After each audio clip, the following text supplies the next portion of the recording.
Hi everybody, thank you for joining me today.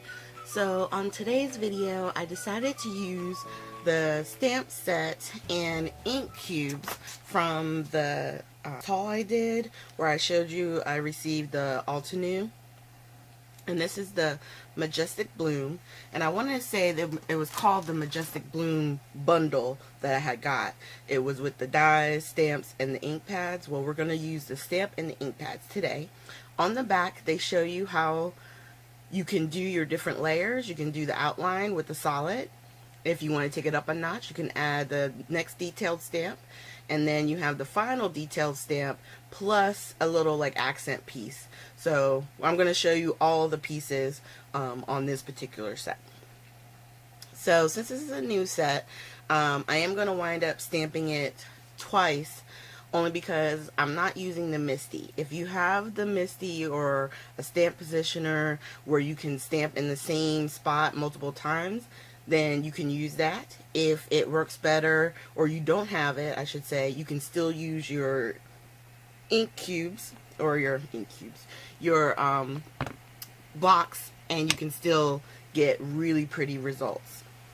So I'm just inking this up with the crisp black that came into in the ink bundles. It's called jet black, excuse me. And we're going to stamp that down right in the bottom left. And then we're going to grab the next stamp, which is the solid. And on that one, we're going to use the lightest shade, which is Frosty Pink.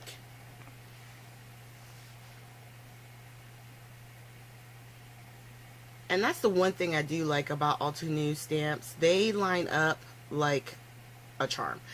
I think, you know, obviously they've been doing it forever with the triple or, you know, multi-layered stamping. But the way that their stamps line up, it's really easy to see the shape, and all you have to do is pick a point and you continually line up each stamp to that, which is what I'm doing here. Now I just wanted to heat it just a little bit with my heat tool, because I noticed with the jet black ink it doesn't dry right away, and when I stamped on my practice piece it kind of blurred some of the black lines. So I just wanted to make sure it was definitely dry before I did it on the final piece. And of course, with there being no camera, you can get right over top of your picture and line it up. For me, I'm sitting down, so sometimes it looks like I'm hesitant, but what it is I'm trying to line it up from the side instead of really getting my head over it, because I don't want to get my head in the camera. Alright, so this is the next layer. And really, after this layer, it could have stopped. Oh my god. I was like, oh, I love it. That's the, you know, it's so crazy. But they've made it where once you're done, and it's like, what, 3 or 4 stamps, and all of a sudden you're like, I have the most beautiful flower, and I know it's going to take me years to get to the point where I could actually paint it like that. So you know what I mean? Where you could color it in yourself. But it's just gorgeous. It's gorgeous. Okay, so there's yet another level, which will take our darkest color. And the middle shade, did I tell you that? Probably not. The middle shade was Red Coral Berry, and the last shade is Ruby Red. And that gives you your darkest shadows on top. Look at that. And it's just, you know,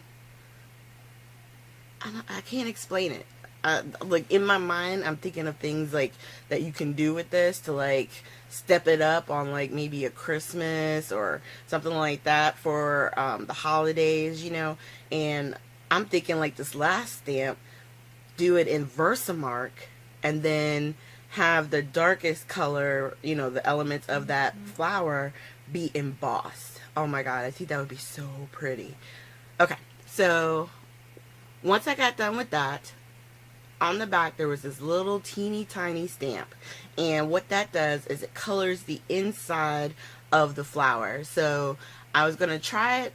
I tried it first here on the tester with the Spice Marmalade, Distress Oxide.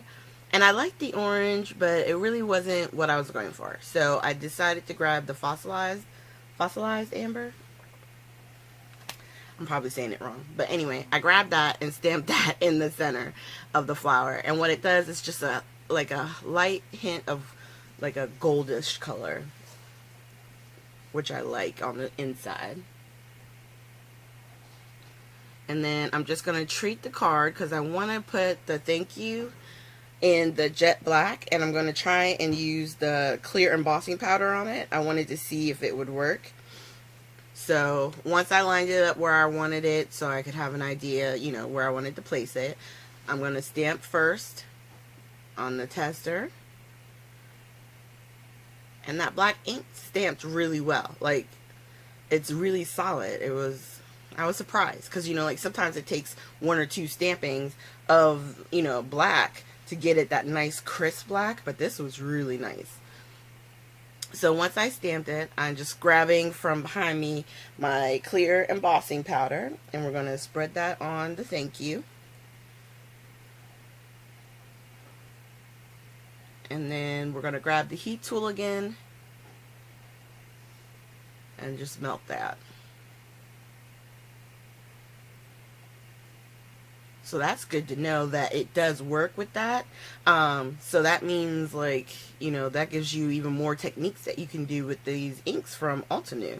So I could stamp in black on watercolor paper and watercolor that, you know, after you heat emboss it with the clear embossing powder. Yeah. We're gonna have some fun. Okay, so now just to finish off the card, I trimmed it down a little, and then I took a piece of ribbon and I just brought it across the front. I'm not adding a bow or anything. I just wanted something really simple, and I was gonna put this on this brown card, but I decided, nah, I needed to do it on black. I just wanted something simple so that way the flower itself will just pop, you know. So I grabbed a piece of black paper, made sure it was 5.5 by 8.5, and then fold it. So that way it gives me your A2 size card, which is 4.25 by 5.5. And then we're just going to tape it down. I was going to use some foam tape, and then I decided, just tape it down. It'll be easier. And just like that, your card is finished. Now, of course, you could add gems, you can add sequins. We could have done splatter. There's a lot of ways you could finish out this card. Or you could just leave it clean, simple, and let the stamping be the focal point. And these inks really and truly are fun to play with. And of course, now I'm thinking about the fact that I need the other 48. Yeah. I'm going to have to get me some more of them cubes. Alright, you guys. Thank you so much for joining me today. Make sure you hit the like, subscribe, and share button.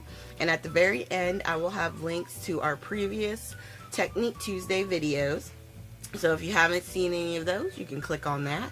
And if you haven't subscribed, just click on my picture and that'll allow you to subscribe to my channel, where you'll get alerts and everything else to let you know, when I've uploaded new material.